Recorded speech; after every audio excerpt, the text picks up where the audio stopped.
page turners, welcome back to the channel. I'm Matthew, the man with a hat who reads. And it's time to look at the month to come, as this is my TBR for May 2024. It doesn't seem possible that we're up to May already, but here we are. I got a lot of books once again to read. I will start out first with a couple. I don't have them on me right now, but there are a couple books I'm still working on to finish in April.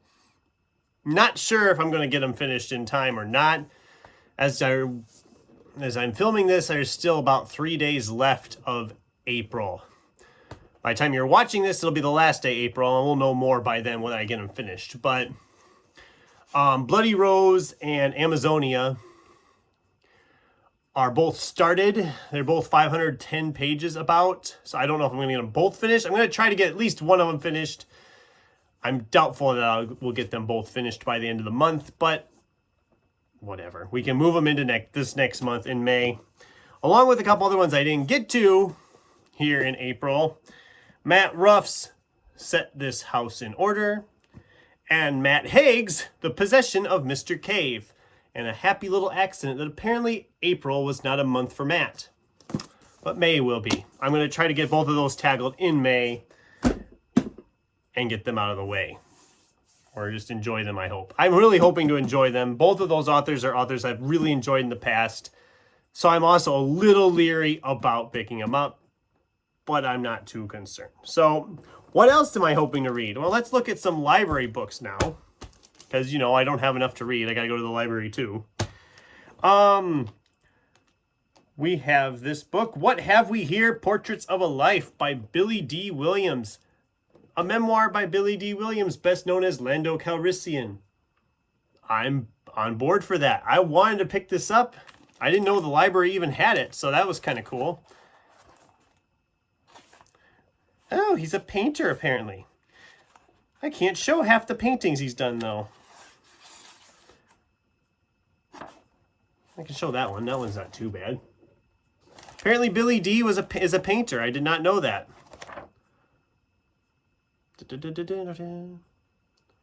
Yeah, he was a painter. He was studying for that first. Well, that's cool.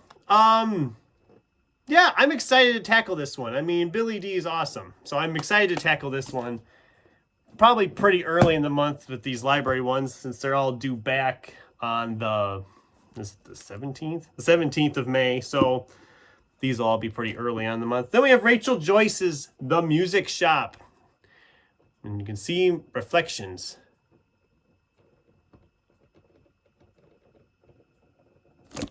Okay, we'll stop with that.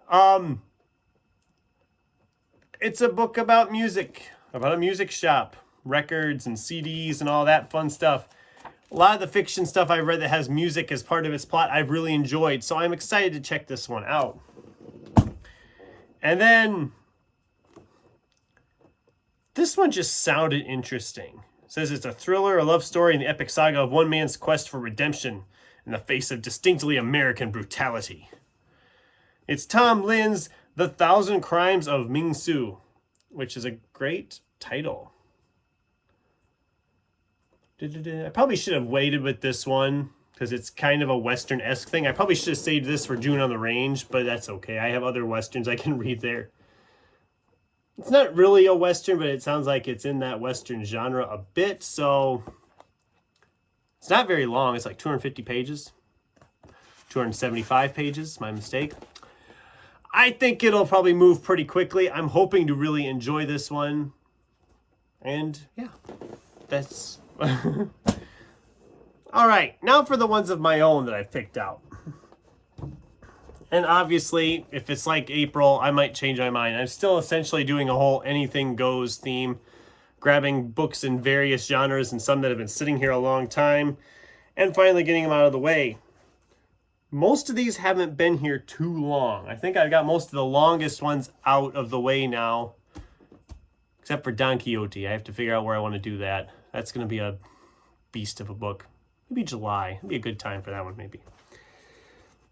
We have a political thriller, almost sounds like Gail Lynn's The Coil. I know nothing about this book, other than that it's a political thriller type genre.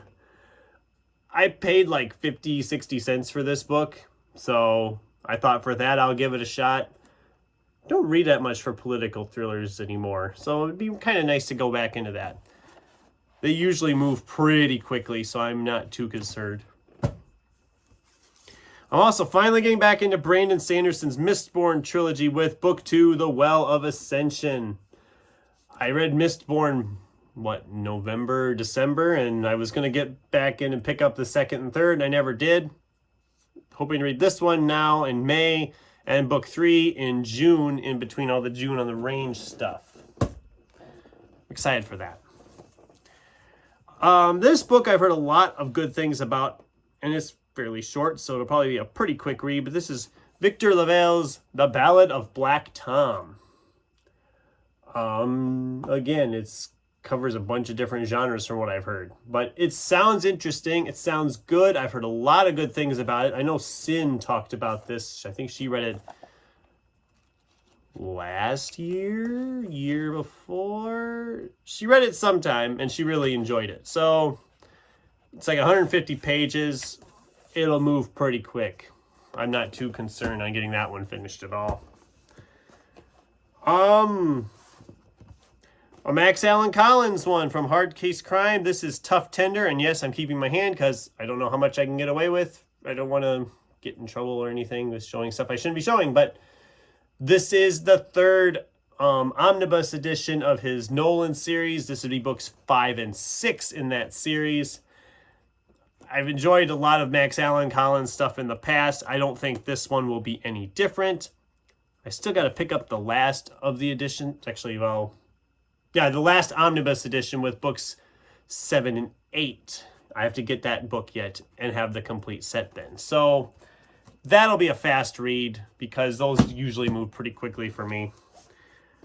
John P. Murphy's Red Noise. This is a sci-fi fantasy type book. It looks like an asteroid miner comes to Station 35 looking to sell her cargo and get back to the life of solitude that she craves. Instead, the cheating thieves who run the place leave her deep in debt. So, yeah. Plus, I always love Angry Robots covers. They always do this amazing job with a cover.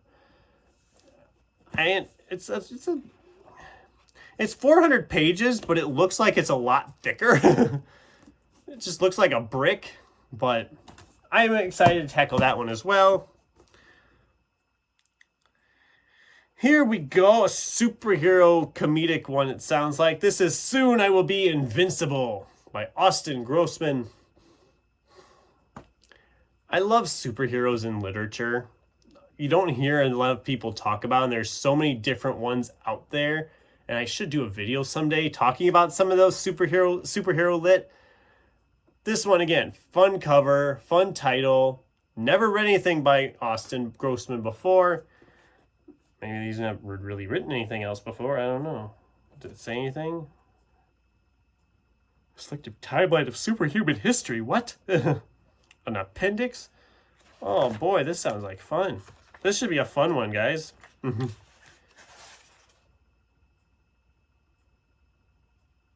Oh, he's a computer game designer. Interesting. Well, I think this will be a fun one. Then, because I haven't had a book that made me cry for a while, I'm sure this one will do that.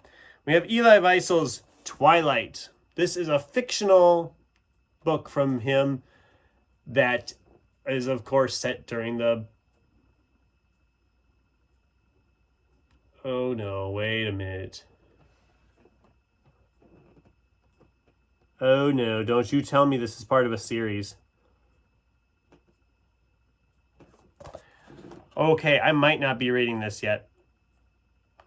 It sounds like this is part of a trilogy. And then this is the third one.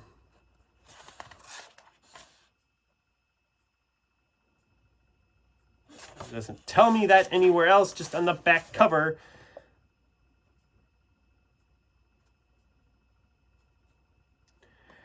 Might not be reading this yet. So pretend I didn't even mention this. I need to look and make sure this is not part of a series. Because if it's the third a trilogy, I won't be reading it yet. I'll stick it back in and try to find the first two somewhere first. So I'll put a little caption down here with what I find out. If it's a standalone and I can read it as a standalone, I will do that.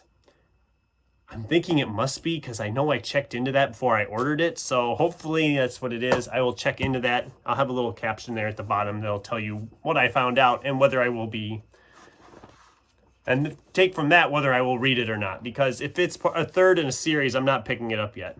It's going to sit in a pile somewhere until I find books 1 and 2.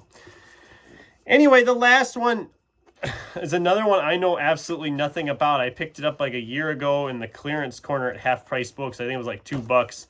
This is The Authenticity Project by Claire Pooley.